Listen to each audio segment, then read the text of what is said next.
Hello everyone, मैं हूं doctor प्रीति। Recently ही India में म्यूकोरमाइकोसिस बीमारी के पेशेंट काफ़ी पाए जा रहे हैं। बेसिकली कोरोना पॉजिटिव जो पेशेंट हैं उनका जो ट्रीटमेंट चल रहा होता है उसके बाद ही म्यूकोरमाइकोसिस पाया गया है। लेकिन कुछ ऐसे पेशेंट भी हैं जिनमें ये विदाउट कोविड के भी पाया गया है। इस वीडियो में मैं आपको बताऊंगी कि म्यूकोरमाइकोसिस को हम कैसे पहले से ही सस्पेक्ट कर सकते हैं, कौन से साइन एंड सिम्टम्स होते हैं जिनको देख करके आप आसानी से पहचान जाएंगे कि कब हमें उसका ट्रीटमेंट स्टार्ट करना है। उसके बारे में बात करेंगे कि कौन से पेशेंट ऐसे हैं जो इसके रिस्क में आते हैं। लास्ट में बात करेंगे कुछ टिप्स और होम्योपैथिक ट्रीटमेंट के बारे में। इसलिए दोस्तों ये वीडियो बहुत ही बेनिफिशियल और इन्फॉर्मेटिव है आप लोगों के लिए। आप लोग इस वीडियो में लास्ट तक ज़रूर बने रहें। ये जो म्यूकोरमाइकोसिस डिजीज़ है वो म्यूकोरमाइसिटी नामक फंजाई से होता है। फंजाई एक पैरासाइट है। बेसिकली आपके चारों तरफ पहले भी पाई जाती थी और अभी भी पाई जाती है, लेकिन कोरोना के कंडीशन में म्यूकोरमाइकोसिस कुछ ज़्यादा ही फैटल हो रही है। यहाँ तक कि कुछ लोगों की आंखों की रोशनी भी जा रही है और कुछ लोगों की डेथ भी हो रही है। जैसे कि मैंने बताया कि म्यूकोरमाइकोसिस जो होता है वो एक तरीके का फंजाई होता है जो कि गीली मिट्टी में, सीलन भरे कमरे में, सड़ी घास में, सड़े पत्तियों में, सड़े फल में, सड़ी सब्जियों में और सड़ी हुई लकड़ियों में पाई जाती है। ये हम आसपास खुद भी देख सकते हैं। लेकिन दोस्तों आपकी जानकारी के लिए बताना चाहूँगी कि ये एयर से नहीं फैलता है। कोई भी कमरा ऐसा है जिसमें प्रॉपर एयर का वेंटिलेशन नहीं है तो ये फंजाई वहाँ पे इजीली ग्रो हो जाते हैं। नॉर्मली जो फंजाई है म्यूकोरमाइसिटी वो इफ़ेक्ट नहीं करती है ह्यूमन को, लेकिन कुछ ऐसे पेशेंट्स हैं जिनमें म्यूकोरमाइकोसिस ज़्यादा पाई जा रही है। कुछ पेशेंट्स हैं जो कि रिस्क फैक्टर में आते हैं, जैसे कि डायबिटिक पेशेंट और ऐसे पेशेंट जो लोग इम्यूनो मॉडरेटर ड्रग्स को यूज़ कर रहे हैं, या फिर कैंसर पेशेंट, या फिर कुछ ऐसे पेशेंट जो बहुत लंबी बीमारी से ग्रसित हैं तो उनकी इम्यूनिटी काफ़ी कम हो जाती है। इसकी वजह से भी म्यूकोरमाइकोसिस उनमें ईजिली अफेक्ट कर रहा है। और कुछ ओल्ड पर्सन भी होते हैं, इनको भी म्यूकोरमाइकोसिस इफेक्ट कर रहा है। लेकिन सबसे बड़ा जो रीज़न है वो है ह्यूमिडिफाइड ऑक्सीजन को यूज़ करना। दोस्तों कोविड पेशेंट जिनको ऑक्सीजन सप्लाई की जा रही है, अगर वो ह्यूमिडिफाइड ऑक्सीजन को यूज़ कर रहे हैं तो उसके नली में जो ये फंजाई है वो ग्रो करता है, जिसकी वजह से ये आपकी बॉडी में चला जाता है। दोस्तों जो म्यूकोरमाइकोसिस है वो 4 तरीके से ह्यूमन बॉडी को इफेक्ट कर रहा है। पहला हम राइनोसेरिब्रल म्यूकोरमाइकोसिस, दूसरा है जीआई म्यूकोरमाइकोसिस, तीसरा है क्यूटेनियस म्यूकोरमाइकोसिस यानी कि स्किन में म्यूकोरमाइकोसिस हो जाना, सबसे लास्ट में है पल्मोनरी म्यूकोरमाइकोसिस। अगर आपको राइनोसेरिब्रल म्यूकोरमाइकोसिस है तो आप में क्या क्या सिम्टम्स पाए जाएंगे।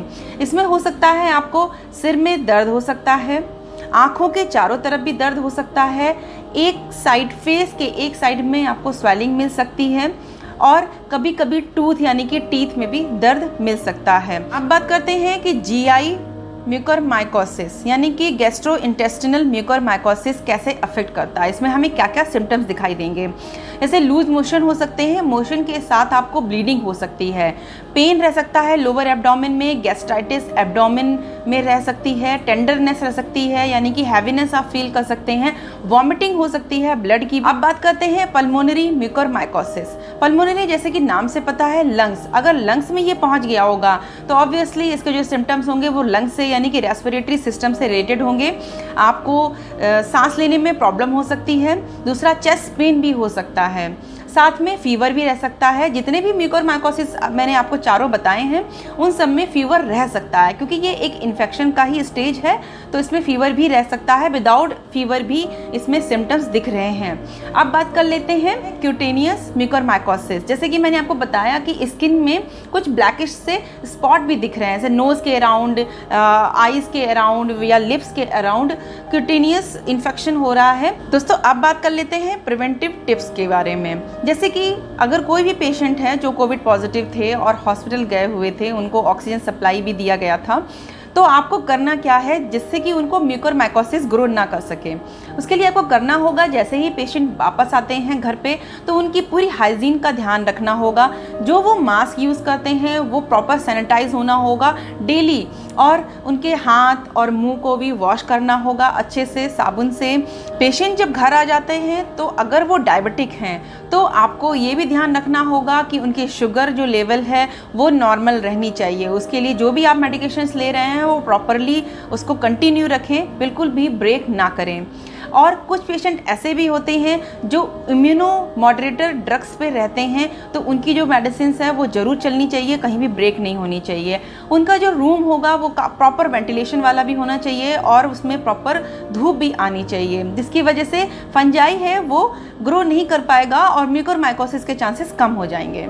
इन चारों टाइप में कोई भी सिम्टम्स आपको दिखाई देता है तो आपको घर पे नहीं बैठना है, आपको सेल्फ एक्सपेरिमेंट नहीं करना है, आपको तुरंत डॉक्टर से कंसल्ट करना है और अपने सिम्टम्स बताना है, ताकि उसके अकॉर्डिंग वो डॉक्टर उसका ट्रीटमेंट स्टार्ट करें, या डायग्नोसिस के लिए जो भी आपको टेस्ट लिखते हैं वो आप जरूर कराएं और ट्रीटमेंट जल्द से जल्द स्टार्ट कर दें। सबसे पहले दोस्तों बात कर लेते हैं कि प्रिवेंटिव मेडिसिन ऐसी कौन है। जैसे कि कोई भी पेशेंट है जो कोविड पॉजिटिव थे और नेगेटिव होकर घर आ गए हैं, तो वो म्यूकोरमाइकोसिस उनको ना हो जाए उसके लिए हम कौन सी मेडिसिन दे सकते हैं। प्रिवेंटिव मेडिसिन है R82 के नाम से एंटी फंगल ड्रॉप्स। इसकी आपको 10-10 ड्रॉप्स लेनी है दिन में 2 बार, सुबह और शाम। ये दोस्तों प्रिवेंटिव मेडिसिन है, यानी कि सिम्टम्स आपको नहीं आए हैं, आपको बचना है म्यूकोरमाइकोसिस होने से, ये तब के लिए मेडिसिन है। अब दोस्तों बात करते हैं कि अगर आपको म्यूकोरमाइकोसिस के कोई भी सिम्टम्स दिखाई देते हैं तब कौन सी मेडिसिन आपको लेनी है। जैसे पहला टाइप था राइनोसेरेब्रल म्यूकोरमाइकोसिस। यहाँ पर दोस्तों मैं आपको 4 या 5 मेडिसिन बताऊंगी। जैसे कि पहली मेडिसिन है कालीबाइक्रोम 200, दूसरी मेडिसिन है आर्सेनिक एल्बम 200, तीसरी मेडिसिन है मर्क आयोड रूब्रम 200 और सबसे लास्ट में मेडिसिन है क्रियोजोटम 200। इन सभी मेडिसिन की जब आपको सिम्टम्स दिखाई दे रहे हों तभी आपको इसकी 3-3 ड्रॉप्स दिन में 2 बार देनी होगी, सुबह और शाम, लगातार 5 दिन तक। अगर आपको सिम्टम्स और दिन भी दिखते हैं तो आप कंटिन्यू कर सकते हैं। अब बात करते हैं GI म्यूकोरमाइकोसिस, यानी कि पेट की समस्याओं से रिलेटेड कौन कौन सी मेडिसिन बहुत ज़्यादा इफेक्टिव हैं। सबसे पहले है arsenic album 30, merc sol 200, ipecac 30, nux vomica 30 और हेमामेलिस 30। इसकी भी दोस्तों 3-3 ड्रॉप आपको दिन में 2 बार लेनी होगी, लगातार 5 दिन तक। उसके बाद भी अगर आपको सिम्टम्स परसिस्ट कर रहे हैं तो आप ये मेडिसिन कंटिन्यू कर सकते हैं।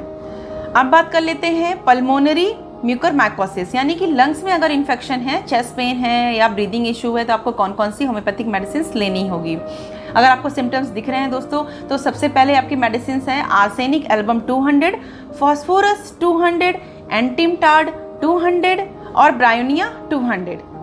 दोस्तों ये सारी मेडिसिन जब आपको पल्मोनरी म्यूकोरमाइकोसिस है तब आप ये सारी मेडिसिन 3-3 ड्रॉप दिन में 3 बार ले सकते हैं, लगातार 5 दिन तक। सबसे लास्ट में दोस्तों बात करते हैं क्यूटेनियस म्यूकोरमाइकोसिस, यानी कि स्किन में अगर कहीं पे भी आपको फंगल इन्फेक्शन दिखता है, जैसे कि मैंने आपको सिम्टम्स बताया था कि जो नोज के अराउंड और लिप्स के अराउंड, आइज के अराउंड स्किन जो होती है वो ब्लैकिश या ब्राउनिश स्पॉट हो जाते हैं। अगर आपको ऐसा दिख रहा है तो दोस्तों उसमें कौन कौन सी इफेक्टिव मेडिसिन है वो मैं आपको बताती हूँ।